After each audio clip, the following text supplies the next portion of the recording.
2026년도 한번 보세요. 이때 입주를 하려면 어떻게 되냐면요, 지금 분양을 해야 돼요.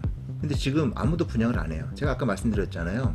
지금 분양을 하려면은, 부산에 분양을 하려면은 17억? 조합원 분양가가 17억? 일반 분양가도 아니고 분양을 할 수가 없습니다. 그 가격은 미분양이 나겠죠. 주변 아파트는 훨씬 싸니까. 자, 그러면 건설사는 건설을 안 하고요, 재개발은 진행을 안 할 겁니다. 분양을 안 할 거예요. 그래서 2026년도 입주 물량은 이 정도입니다. 이거는 역사상 유례없는. 안녕하세요, 모든하우스입니다. 오랜만에 인사드리네요. 썸네일에서도 말씀드렸듯이 사과 먼저 하고 시작하도록 하겠습니다. 죄송하지만 저는 폭락론자가 아닙니다. 꽤 많은 분들이 원하시는 폭락에 대한 뉴스를 기대하시고 들어오시는 분들이 많은 걸로 알고 있어요. 근데 들어와서 내용을 보시면 아시겠지만 일방적인 폭락에 대한 얘기를 하는 건 아니고요, 최대한 객관적으로 바라보면서 이런저런 얘기를 좀 많이 했었던 것 같은데요. 저도 다 압니다. 많은 분들이 약간 부정적이고 폭락에 대한 이야기를 좀 기다리고 계신다는 것을 저도 잘 알고 있고요. 그런 것들을 많은 분들이 알고 계시기 때문에 유튜브에서도 수많은 사람들이 폭락에 대한 이야기를 끊임없이 하고 있는 것 같습니다. 유튜브 한번 들어가서 볼까요? 얼마나 많은 분들이 그런 얘기를 하고 계시는지. 자, 부동산만 검색을 한번 해봤습니다. 부동산 검색하면은 쭉 나오는 얘기들이 전부 다 부정적인 이야기들이죠. 뭐 아시는 분들도 있고 유명한 그런 채널들도 많이 있고요. 이런 공공방송에서도 폭락에 대한 부정적인 얘기를 많이 하고 있습니다. 자, 보시면은 새로 개설한 그런 신규 채널들도 부동산 콘텐츠를 가지고 하시는 분들이 부동산에 대한 인사이트를 이야기를 하시는 건 아니고요, 폭락에 대한 니즈를 좀 채워주는 그런 콘텐츠로 많이 구독자를 모으고 조회수를 모으고 있는 것 같습니다. 저도 알고 있습니다. 다들 알고 있으니까 예전에도 상승을 말씀하셨던 분들까지도 요즘엔 하락에 베팅을 하고 그런 이야기들을 생산하고 있는 것 같습니다. 이거 전부 다 부정적인 이야기네요. 아파트라는 검색어를 쳐도 마찬가지예요. 전부 다 안 좋은 얘기를 하고 있죠. 썸네일이 자극적이고 안 좋은 내용일수록 조회수도 굉장히 많이 나온 것을 알 수가 있습니다. 여러분들도 아시겠지만 내용 들어가서 보면 그래요. 그 단지에 대한 정보가 나온다는 그런 건 아니고 주로 이제 가격이 하락한 부분을 중점적으로 다루고 있는 내용들이 많이 있는데, 사실 그런 거 만드는 건 그렇게 어렵진 않아요. 근데 그렇게 하지 않는 이유가 뭐냐면, 저는 개인적으로 하락론자가 아니었습니다. 뭐 현재도 아니긴 하지만 과거에도 하락론자가 아니었고, 제가 생각했을 때 하락의 요인이 분명히 존재는 하는데 그거에 부합하는 상황이 오질 않았어요. 자, 오늘은 그 얘기를 한번 해보려고 오랜만에 이렇게 영상을 켰습니다. 원래 제 채널이 여기저기 좀 임장을 많이 다니면서 부동산에 대한 인사이트를 좀 키워보자, 이런 취지로 만들었던 채널인데, 저도 임장을 되게 좋아하고요, 날 좋은 날은 뭐 하루 종일 임장을 다니기도 합니다. 근데 요즘에 겨울이라서 사실 겨울에 임장 다니기가 쉽지가 않거든요. 제가 또 개인적으로 겨울을 싫어하는 편이기도 하고, 그러다 보니까 이렇게 온라인으로 임장을 한다거나 아니면 이렇게 부동산 썰을 좀 푸는 것 같은데, 조만간 날씨가 좀 좋아지고 하면은 여기저기 많이 임장을 다닐 예정이니까요. 많은 분들이 구독도 좀 해주시고 같이 임장을 다닐 수 있는 그런 기회가 있길 바라겠습니다. 자, 하락론자 분들도 언제든지 환영합니다. 하락론자 분들도 분명히 그거에 맞는 논리들이 있다는 것을 저도 알기 때문에 하락론자를 뭐 비난하거나 배척할 생각은 전혀 없습니다. 상승론자, 하락론자, 어떤 게 맞고 틀리고를 정하는 건 아니고요.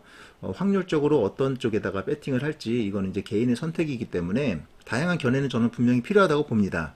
자, 제가 하는 이야기들에서 좀 불편하거나 이해가 안 되는 내용이 있으면 언제든지 댓글을 통해서 저랑 같이 소통을 할 수가 있으니까, 제가 어지간하면 댓글을 다 달아드려요. 그러니까 댓글을 좀 남겨주시면은 하락에 베팅하신 분들과 저도 한번 많은 이야기를 나눠보고 싶습니다. 자, 시작하도록 하겠습니다. 서론이 좀 길었네요. 죄송합니다. 부동산은 영원히 우상향합니다. 일단 저의 생각을 박아놓고 시작을 하겠습니다. 이건 바뀔 수가 없다라고 저는 생각을 하고 있습니다. 뭐가 틀렸고 뭐가 맞는지 한번 들여다보겠습니다. 최근에 폭락론자분들이 많이 급증을 하고 있습니다. 상승을 말하시던 유명하신 분들도 전부 다 하락을 말씀하고 계시죠. 제가 생각하기엔 그래요. 뭐 하락이 예측이 돼서 하락을 말씀하시고 상승이 예측이 돼서 상승을 말씀하셨던 것보다는 상승하고 있을 때 상승에 베팅을 하는 거였고, 하락을 하고 있을 때 하락에 베팅을 하고 있었던 것 같습니다. 요즘 약간 반등하는 분위기가 있다 보니까 반등을 말씀하시는 분들도 굉장히 많은데, 그분들조차 최근까지 장기적인 하락을 예측을 하셨던 것으로 저는 알고 있습니다. 개인적으로 그 원인에 대한 결과를 예측을 하지 못하는 부분이 좀 아쉽기는 합니다.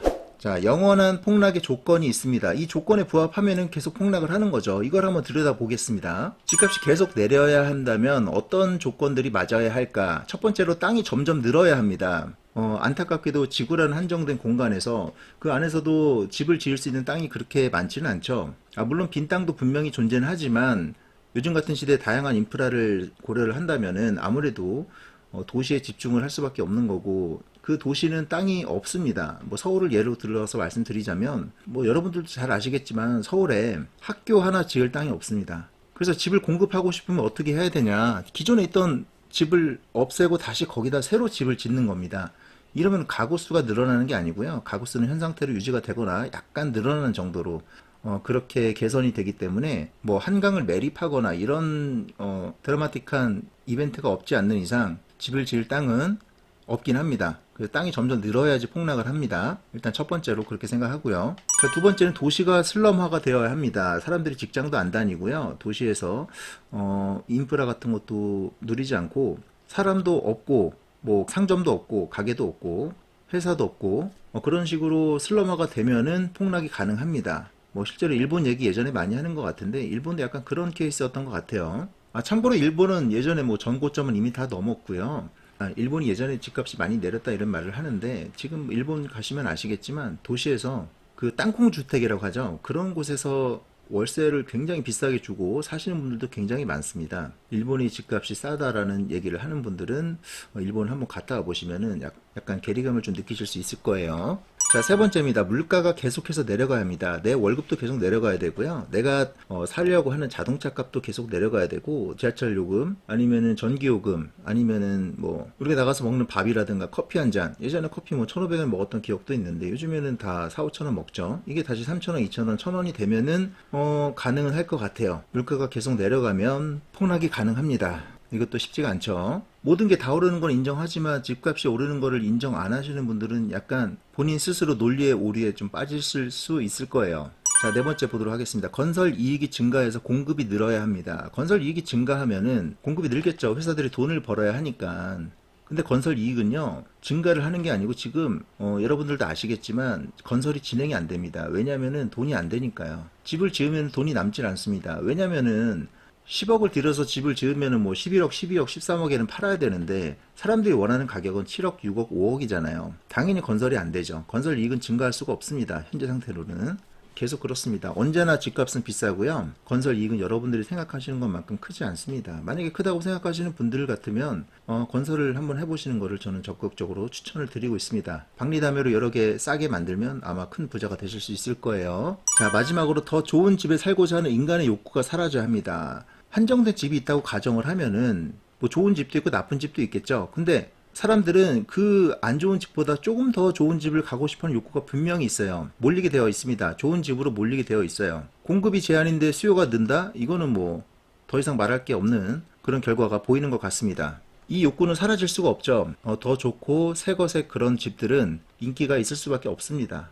두 명이 경쟁한다고 보면은 더 높은 값을 지불하는 한 명이 아마 그 집을 차지하게 되겠죠. 당연히 올라갈 수밖에 없습니다. 자, 그래 제 말이 다 틀렸고 수만 년의 인류 역사에서 하락은 없었지만 여태까지는 없었어요. 한 번도. 뭐 이게 작은 이런 그래프들은 있을 수 있겠지만 장기적인 우하향은 없었습니다. 영원한 우상향이었죠. 여태까지는. 그런데 앞으로는 하락한다고 칩시다. 그래, 오늘부터, 작년부터 인류 역사에서 하락이라는 게 존재한다. 그렇게 칩시다.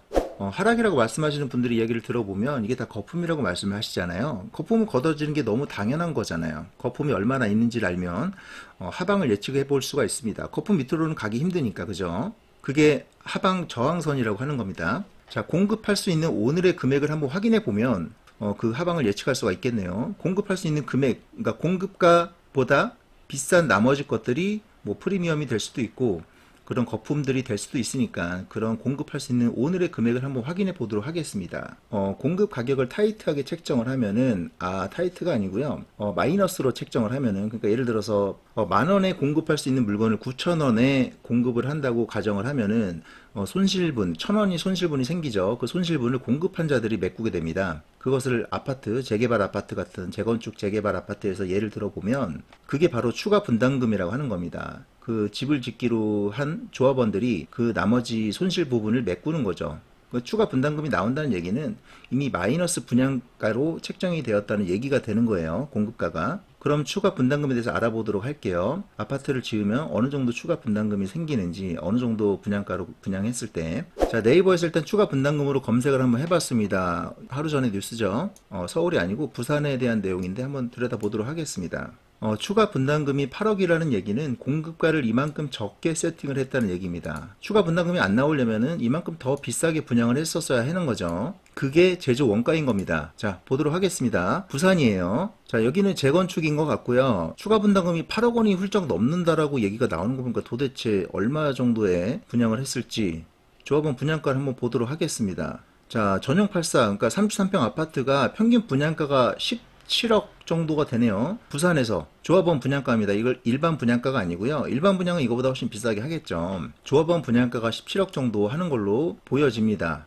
이거는 여러분들이 생각하는 금액이랑 괴리가 좀 있는 것 같아요. 그죠? 제가 생각해도 좀 비싼 것 같은데, 이거는 제 생각이 비싼 거지, 이거를 만들 수 있는 금액이 비싼 건 아닙니다. 왜냐면 여기 다 수치로 나와 있기 때문에. 자, 인천 요즘에 많이 힘들죠? 인천 분양가를 한번 보도록 하겠습니다. 지금 2018년부터 내려간 적이 없고 계속해서 오르고 있죠. 2020년도에도 올랐고, 2021년도에 분위기가 안 좋았음에도 불구하고 이만큼 많이 올랐습니다. 그리고 2022년 현재에도 이만큼 분양가가, 평균 분양가 계속 오릅니다. 이거는요, 시세랑 별개로 공급할 수 있는 가격이기 때문에, 분양가는 우리가 원하는 가격은 이런 가격이었잖아요. 근데 현재 만들려면은 이 정도의 금액을 지불을 해야지 집을 지을 수가 있는 상황입니다. 이거대로 하면은 지금 거품이 아니죠. 인천이 이렇게 나온다는 건 저도 좀 의외긴 한데, 분양가는 정말 영원히 내려갈 수가 없습니다. 여러분들이 타고 있는 자동차 값이 영원히 내려갈 수 없는 거랑 똑같은 이유겠죠. 물론 좀 타이트하게 보면은 이런 그래프가 있을 수는 있겠지만, 약간 중장기적으로 본다면 이런 식의 그래프가 나오게 됩니다. 분양가는 내려갈 수가 없어요.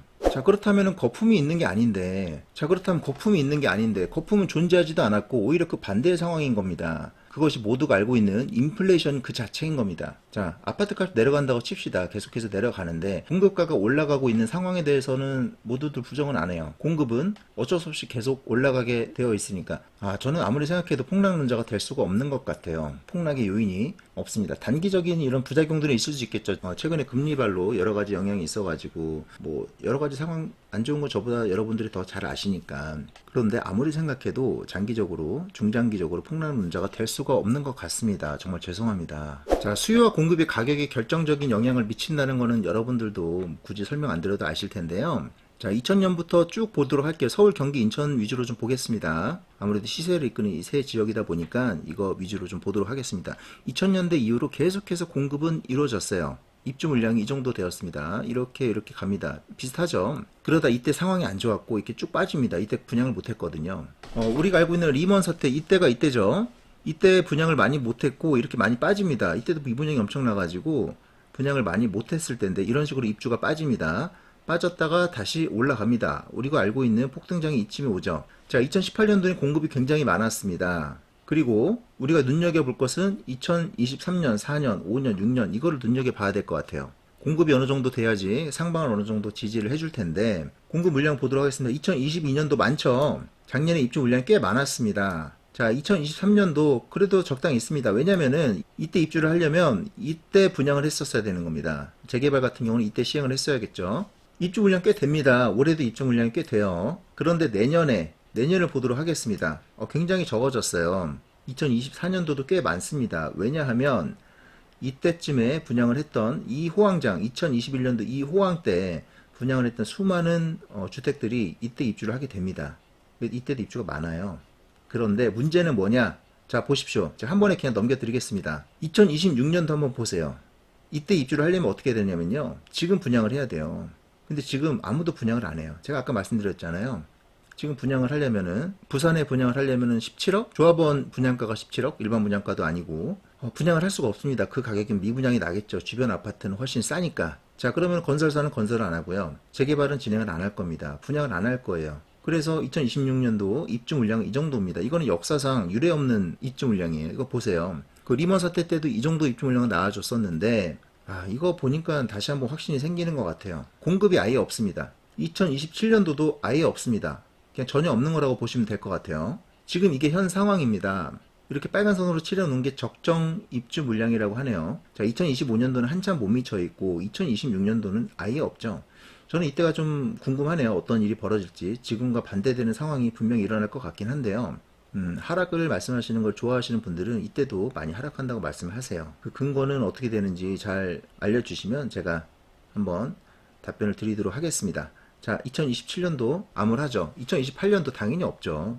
이때 입주를 하려면 이때 분양을 해야 되니까. 이 그래프가 모든 것을 말해주고 있는 것 같습니다. 저는 아무리 생각해도 폭락론자가 될 수 없는 것 같습니다. 죄송합니다. 자, 오늘 영상은 여기서 마치도록 하고요. 앞으로도 좀 객관적인 정보 이런 것들을 가지고 여러분들을 찾아뵙도록 하겠습니다. 영상이 유익하셨다면 구독 부탁드리겠습니다. 감사합니다.